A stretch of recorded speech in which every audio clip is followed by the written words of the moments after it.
Hello friends. तो हम river of fire कर रहे थे, उसकी इंट्रोडक्शन कर ली थी। और अब हम उसकी स्टोरी या थीमेटिक या पार्टीशन नोवेल या फिर हिस्टोरिकल नोवेल कुछ भी आ जाए, तो नोवेल यानी सेकंड पार्ट कर रहे हैं हम उसका। तो रिवर ऑफ फायर के क्वेश्चन का second part. The novel is set in 4 Indian ages: the classic, the medieval, the colonial and the modern age. यानी कि इंडिया की जो हिस्ट्री है उसको 4 भागों में बांट दिया हमारे जो राइटर हैं हैदर ने। और ये जो 4 इंडियन एजेस हैं इनमें ये नोवेल है वो सेट है।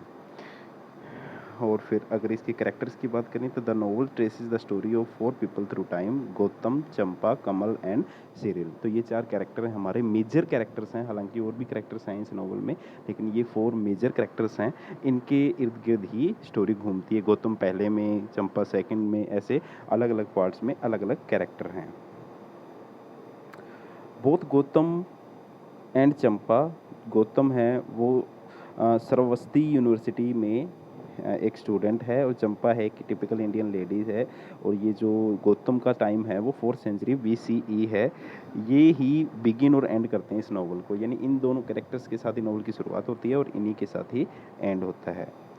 और जहाँ तक दूसरे कैरेक्टर्स की बात है तो कमल है वो एक मुस्लिम है जो कि मिडवे में आता है और इंडियन लैंडस्केप में खो जाता है कहीं, यानी ये बहुत ज़्यादा नोवेल में हमें नहीं दिखेगा। सिरिल है जो कि इंग्लिशमैन है और ये बिल्कुल लास्ट में, लास्ट सेक्शन में हमारे नोवेल के आता है। तो ये कैरेक्टर्स की इंट्रोडक्शन है जो आपको बतानी है। हाँ जी, तो अब अलग अलग पीरियड वाइज मैंने इस नॉवल को डिस्कशन किया है। अगर किसी एक पीरियड का पूछ ले तो आपको वो बताना है, अगर चारों का पूछ ले तो वो बताना है, हिस्टोरिकल नॉवल पूछ ले तो चारों पीरियड्स का बताना है। और ये क्लासिक पीरियड है, ये आपको लिख के नहीं आना, ये आपकी आइडेंटिफिकेशन के लिए मैंने लिखा है। The novel is divided into 4 different phases, every phase has its own plot and character. तो 4 अलग अलग फेजेज या एजेस में बांटा गया है और हर एज या फेज के अपने अपने कैरेक्टर हैं और अपना अपना प्लॉट है। प्लॉट बोले तो स्टोरी है। The first phase part tells the story of Gautam Nilambar, a student of the Forest University of Saravasti, takes place in 4th century BC। जो फर्स्ट पार्ट है वो गौतम नीलांबर की स्टोरी को बताता है, जो कि एक स्टूडेंट है फॉरेस्ट यूनिवर्सिटी सारावस्ती में है। और ये जो इसकी सेटिंग है इस सेक्शन की वो है 4th century BCE। One day one day he sees Kumari Champak taking bath in the river, falls in love with her. एक बार क्या होता है, एक राजकुमारी है जिसका नाम है कुमारी चंपक, वो नहा रही होती हैं रिवर में। तो उसे देख के वो उसके प्यार में पड़ जाता है और उससे शादी करने की जो इच्छा है वो जाहिर करता है। लेकिन due to the political turmoil, यानी कि जो राजनीतिक उथल पुथल है, उसके कारण वो अलग हो जाते हैं। The section ends with Gautam jumps into the river, it takes us to another phase. तो क्या है कि पॉलिटिकल टर्मोइल क्यों दिखाया गया है कि पॉलिटिकल टर्मोइल हर सेंचुरी में आता है, यानी कि जो राजनीतिक जो अव्यवस्था है उसके ऊपर ये जो नॉवल है एक सटायर करता है कि ये हर एज में खराबी करता है, हर एज में इससे परेशानी होती है। तो इसी के कारण जो गौतम और चंपक हैं वो मिल नहीं पाए और सेपरेट हो गए, और उसी की फ्रस्ट्रेशन में जो हमारे गौतम थे उन्होंने रिवर में कूद के जान दे दी। और इस रिवर के बहने, ये जो रिवर है वो हमें अगले एज में, अगले सेक्शन में ले जाती है।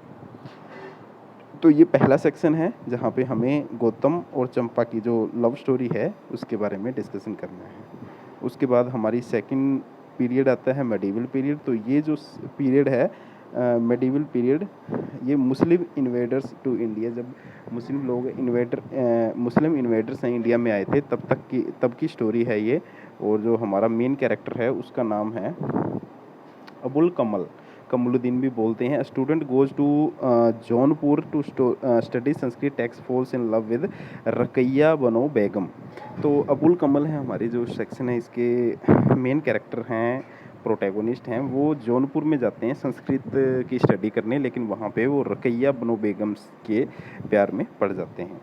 लेकिन उसके प्यार में पड़ने के बाद वो किसी पंडित से मिलने के लिए अयोध्या में जाते हैं, लेकिन वहाँ पे वो उस पंडित की सिस्टर जिसका नाम चंपा होता है उसके प्यार में पड़ जाते हैं। लेकिन चंपा और जो हमारे कमल हैं वो भी सेपरेट हो जाते हैं पॉलिटिकल टर्मोइल के कारण। तो मैंने बताया कि हर एज में ये पॉलिटिकल टर्मोइल आपको देखने को मिलेगा, इसके कारण ये हमारे जो कैरेक्टर्स हैं एक दूसरे से सेपरेट हो रहे हैं। अब लास्ट इस सेक्शन में आखिरी में क्या होता है कि जो हमारा कमल है वो सुजाता देवी से मैरिज कर लेता है। उनके 2 लड़के होते हैं। एक लड़का शेरशाह सूरी की आर्मी द्वारा मारा जाता है क्योंकि उसने मुगल्स की आर्मी को ज्वाइन कर लिया था। तो शेरशाह सूरी को पसंद नहीं था ये, तो इसलिए उसका एक बेटा है शेरशाह सूरी द्वारा मारा जाता है। तो ये जो सेक्शन है वो हमारा सेकंड सेक्शन है। उसके बाद थर्ड सेक्शन है वो है कॉलोनियल पीरियड, यानी जब भारत है, ब्रिटिश जो एम्पायर है उनकी कॉलोनी था, लगभग 1600 के आसपास है, 1600 से 1947 तक। तो the third section is about Cyril who arrives to India with Peter Jackson. तो अपने फ्रेंड पीटर जैक्सन के साथ सिरिल नाम के जो इंसान है, आदमी है, जो इंग्लिश मैन है, वो इंडिया में आता है और ये कॉलोनियल पीरियड है। He saves the daughter of Radhacharan from being sati. वो राधाचरण की लड़की सती हो रही होती है। सती प्रथा आपको पता ही है, उस टाइम सती प्रथा थी। सती प्रथा क्या थी कि भी अगर किसी लेडीज़, किसी औरत का पति मर जाए तो उसको उसके साथ ही जला दिया जाता था। तो वहाँ जब ऐसा कुछ हो रहा था तो एक राधाचरण कोई था फादर, उसकी लड़की को सती प्रथा में सती होना पड़ रहा था, तो वहाँ से वो उस लड़की को बचाता है। तो इस सेक्शन में भी चंपा आती है क्या, he also come in contact with Champa Gautam. Cyril है, उसके कॉन्टैक्ट में चंपा जॉन इसका नाम है, वो आती है और गौतम भी आता है। और फिर हमें पहले ही सेक्शन की तरह गौतम है वो चंपा के प्यार में पड़ जाता है, लेकिन फिर भी वो सेपरेट हो जाते हैं, यानी उनका प्यार वो कंप्लीट नहीं हो पाता। तो इन चारों सेक्शंस में कोई भी किसी की भी जो स्टोरी है वो कंप्लीट नहीं हो पाएगी, ये हमारे हैदर ने इसमें दिखाया है। उसके बाद हम लास्ट सेक्शन करते हैं। तो जो लास्ट सेक्शन है, this section tells the story of children of a Hindu family and a Muslim family and their interdependent relationship.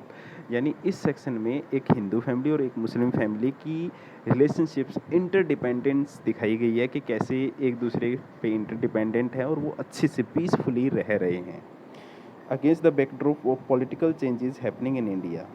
तो 1947 के आसपास की बात है, जब इंडिया में जो पॉलिटिकल चेंजेस है वो हो रहे थे, तब की ये बात है। तब एक हिंदू और मुस्लिम फैमिली एक दूसरे की इंटरडिपेंडेंसी है वो इस पार्ट में दिखाई है। तो ये कुल मिला के एक अच्छा पार्ट है, यानी कि एक ऑप्टिमिस्टिक एंड देने की कोशिश की है हैदर ने इसमें। This is the longest part of the novel. ये लॉन्गेस्ट सेक्शन है, यानी 4 सेक्शन है, वो लॉन्गेस्ट सेक्शन है इस नॉवल का। और लास्ट में आपको क्या लिखना है कि इस सेक्शन में हम क्या देखते हैं, we find the statue of Champak of the first section in the museum. Modern age में म्यूजियम एक बना हुआ है, वहाँ पे लोग आ रहे हैं, वहाँ पे चंपक का स्टेच्यू लगा हुआ है। तो राइटर ने कहीं ना कहीं जक्स्टापोज किया है टाइम को की अदला बदली की है। जो गौतम फर्स्ट सेक्शन में था वो थर्ड सेक्शन में ले आया वो, और फिर जो चंपक फर्स्ट सेक्शन में थी वो फोर्थ सेक्शन में उसने उसका स्टेच्यू दिखा दिया। Champa and Kamal look at water. अब यहाँ पे ये कौन से, जो मुस्लिम वाला मेडिवल पीरियड था उसका टाइम दिखाया। चौथे मॉडर्न पीरियड में ही एक चंपा और कोई कमल है, वो नदी के पानी को देख रहे हैं, और जो कमल है वो उस नदी के पानी में कॉइन फेंक रहा है, ऐसा कोई सीन दिखाया। तो राइटर ने टाइम को, करैक्टर्स के नेम को बहुत ही जक्स्टापोज किया है। Gautam wandering through the forest to the trouble modern time. Gautam जो कि एक स्टूडेंट था क्लासिक टाइम में, वो अब एट प्रेजेंट मॉडर्न टाइम में घूम रहा है, मतलब उसको समझ नहीं आ रहा है कि मॉडर्न टाइम में क्या हो रहा है। तो उस गौतम को आज के टाइम में दिखाया है कि वो अगर आज होता तो वो कैसा दिखता या कैसा क्या करता। ओके, तो आपको ये सब चीज़ें इसमें लिखनी है। Thank you very much.